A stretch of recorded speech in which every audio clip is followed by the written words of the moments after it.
अवधूत चिंतन श्री गुरुदेव दत्त श्री स्वामी समर्थ. सगळ्यांचं माझ्या स्वामी कृपा या चॅनल मध्ये स्वागत करते आणि तुमचा दिवस खूप चांगला जावो अशी स्वामी चरणी प्रार्थना करते आणि माझ्या आजच्या व्हिडिओला सुरुवात करते. आजच्या व्हिडिओमध्ये मी तुम्हाला सांगणार आहे की गुरुवारी कोणत्या गोष्टी करायच्या आहेत आणि कोणत्या गोष्टी करायच्या नाही.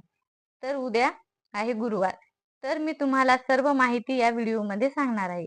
गुरुवार म्हटलं की आपल्याला स्वामी समर्थ, गुरुदत्त, गजानन महाराज यांच्या सेवा कराव्या वाटतात. तर गुरुवार म्हणलं की स्वामी समर्थ महाराजांचे स्वामी चरित्र पारायण, स्वामी समर्थ अष्टक, तारक मंत्र आणि 11 माळी जप हे आपल्याला गुरुवारी करायचे असते. तसंच आपल्या घरातील उंबरठ्यावर हळदीचे लेपन आपण करून लावतो. हळदीचे लेपन म्हणजे हळद आणि गोमूत्र एकत्र करून आपण त्याचे लेपन करून उंबरठ्यावर लावतो.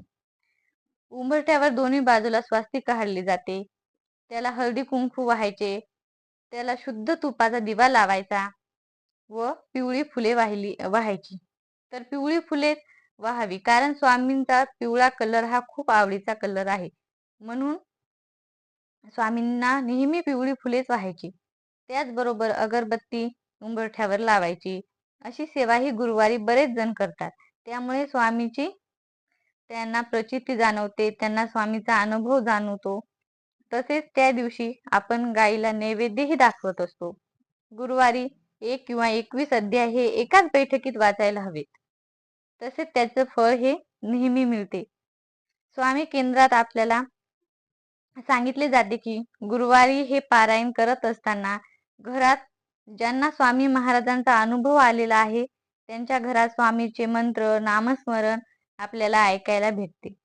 तसेच काही जणांच्या घरी स्वामीची आरती ही दररोज घेतली जाते आणि खडी साखर ही प्रसाद म्हणून दिला जातो. तसेच आपण सोमवारी महादेवाची, शनिवारी मारुतीची अशा देवाची भक्ती करतो. तसेच गुरुवारी स्वामी महाराजांची भक्ती केली जाते. तर आपण गुरुवारी काय करावे हे पाहिले. आता मी तुम्हाला गुरुवारी काय करू नये हे सांगणार आहे. तर स्त्रियांनी केस कट करायचे नाही. तसेच घरातील कोणत्याच व्यक्तीने नखे काढायचे नाहीत. घरात जर लहान मुले असतील तरी सुद्धा त्यांची नखे गुरुवारी काढायची नाही. तसेच घरातील पुरुषांनी सुद्धा केस कट करायचे नाही, दाढी करायची नाही. गुरुवारी असे नियम पाळले पाहिजे. कारण यामुळे आपला गुरु बळकट होतो आणि आपल्याला स्वामी महाराजांची आपल्या पाठीशी नेहमी उभी असतात. बरेच जण गुरुवारी लवकर उठून घर साफसूफ करतात. घराची फरशी पुसणे, घरातील जाळं काढणे ह्या बऱ्याच स्त्रिया करत असतात. तर गुरुवारी तुम्ही हे काम करायचे नाही. तर तुम्ही पारायण करायचे म्हणून स्वच्छ घर करत असाल तर तुम्ही ते बुधवारीच करायचे. पण गुरुवारी तसे करायचे नाही. स्त्रियांनी गुरुवारी केस धुवायचे नाहीत. आपण गुरुवारी सेवा करत असतो. त्यामुळे आपण हे काहीही काम करायचे नाही. तरच आपला गुरु बळकट होतो व स्वामीची कृपाही आपल्या घरावर राहते. आपल्या घरातील संकटे, आपल्या घरातील सर्व नकारात्मक ऊर्जा बाहेर निघून जाते. कोणाच्या घरात काही वाद असतील तर गुरुवारी ह्या सर्व गोष्टी करू नका. केस कट करणे, नखे काढणे, केस धुणे, घरातील जाळी काढणे, फरशी पुसणे ह्या गोष्टी आपण करायच्या नाहीत. जर घरात पाणी सांडले असेल तर तुम्ही ते पुसू शकता, पण फरशी पुसायची नाही. तरच तुमचे संकटे नाहीशी होतात. तुमचा गुरु बळकट होईल. गुरुवारी आपण हे करायचे नाही. घरातील संकटे नाहीशी होतात कारण स्वामींचा वारी ह्या सर्व गोष्टी करण्याला बंधने आहेत. त्यामुळे ह्या गोष्टी करू नका. खरंच मी तुम्हाला कळकळून सांगते, प्लीज या गोष्टी गुरुवारी करू नका. तुमच्या घरी कोणी बाहेरून आलेलं असेल तर त्यांना चहा पाणी दिल्याशिवाय बाहेर जाऊ द्यायचे नाही. तसेच कोणी सुवासीन जर तुमच्या घरी आली तर तिला हळदी कुंकू लावायचे.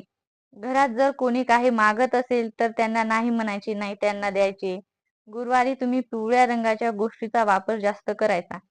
जर तुम्ही स्वामी केंद्रात गेले तर तुम्ही जाताना पेढा, केळी किंवा मग ते दोन्ही जरी तुमच्याच्यानं शक्य नाही झाले तर खडी साखर घेऊन स्वामी केंद्रात जायचे, पण रिकाम्या हाताने स्वामी केंद्रात जायचे नाही.